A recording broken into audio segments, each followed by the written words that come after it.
Bismillahirrahmanirrahim. Assalamualaikum warahmatullahi wabarakatuh.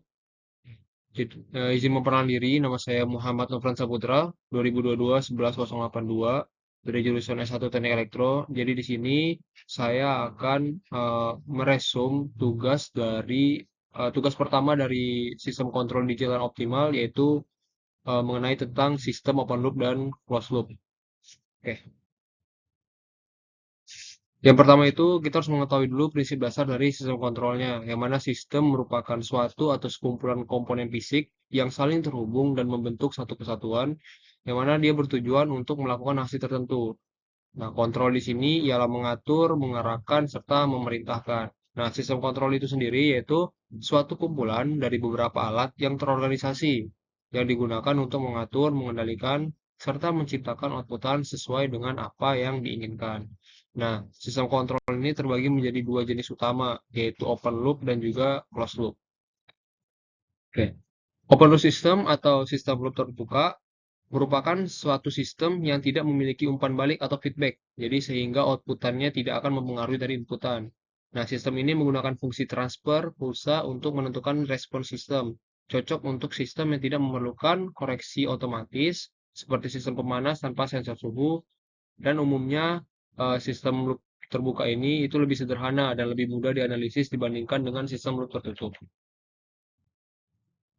Oke. Nah, untuk kelebihan, kekurangan, serta contoh penerapan dari sistem open loop itu, yang pertama untuk kelebihannya, dia lebih sederhana dan mudah dan murah, serta lebih cepat karena tidak memerlukan proses umpan balik seperti closed loop system. Lalu untuk kekurangannya, dia kurang akurat. Jadi jika terjadi gangguan atau perubahan pada kondisi eksternal, lalu tidak bisa menyesuaikan diri terhadap perubahan lingkungan. Nah, untuk contoh penerapan dari sistem open loop, contohnya seperti pemanas air tanpa sensor. Jadi pemanas akan bekerja selama waktu yang ditentukan tanpa mempertimbangkan apakah air sudah panas atau belum. Lalu untuk contoh kedua seperti mesin cuci pada mode timer. Jadi mesin cuci akan bekerja berdasarkan waktu yang telah ditentukan tanpa memperhatikan kebersihan dari pakaiannya. Oke, sini untuk contoh diagram blok dari open loop system. Bisa dilihat di sini dari inputannya controller plan itu merupakan objek fisiknya yang diamati, lalu kontrol variabel. Jadi dia langsung menghasilkan outputannya. Contoh seperti mesin cuci dengan menggunakan timer tadi. Jadi dia langsung mengatur berapa lama mesin cuci itu akan berputar atau akan membersihkan dari noda-noda di pakaian tanpa mempertimbangkan banyaknya nodanya atau banyaknya dari pakaian tersebut. Oke, masuk ke contoh loop yang kedua yaitu closed loop system, yaitu sistem loop tertutup. Sistem loop tertutup merupakan sistem yang memiliki umpan balik yang memungkinkan sistem untuk mengkoreksi kesalahan berdasarkan perbedaan antara output aktual dan input yang diinginkan oleh pengguna. Jadi dia ini memanfaatkan model variabel keadaan atau state variable model untuk menganalisis sistem diskrit. Nah, sistem ini juga lebih kompleks dibandingkan dengan sistem loop terbuka, tetapi juga dia lebih stabil dan mampu mengatasi gangguan atau variasi di dalam sistemnya. Oke, untuk kelebihan dari closed loop sistemnya yang pasti itu dia lebih akurat dan lebih stabil. Lalu dia dapat menyesuaikan dirinya terhadap perubahan lingkungan. Jadi dia tuh adaptif, dia bisa menyesuaikan dari lingkungannya. Lalu dia mampu mengoreksi kesalahan secara otomatis juga. Nah, untuk kekurangannya, karena dia lebih kompleks, dia itu jatuhnya lebih mahal dibandingkan dengan open loop system. Dan juga dia memerlukan pemrosesan sinyal tambahan. Nah, untuk contoh penerapan dari sistem closed loop sendiri itu juga di sini ada dua. Yang pertama AC dengan termostat. Jadi sensor suhu akan mengukur suhu ruangan dan mengontrol kinerja AC agar suhu tetap stabil. Sedangkan cruise control pada mobil itu contoh kedua. Jadi sensor kecepatan akan membaca kecepatan mobil dan akan menyesuaikan gas atau rem agar tetap stabil di kecepatan yang diinginkan. Nah, masuk ke contoh dari closed loop system atau diagram bloknya itu terdapat pada controller PID.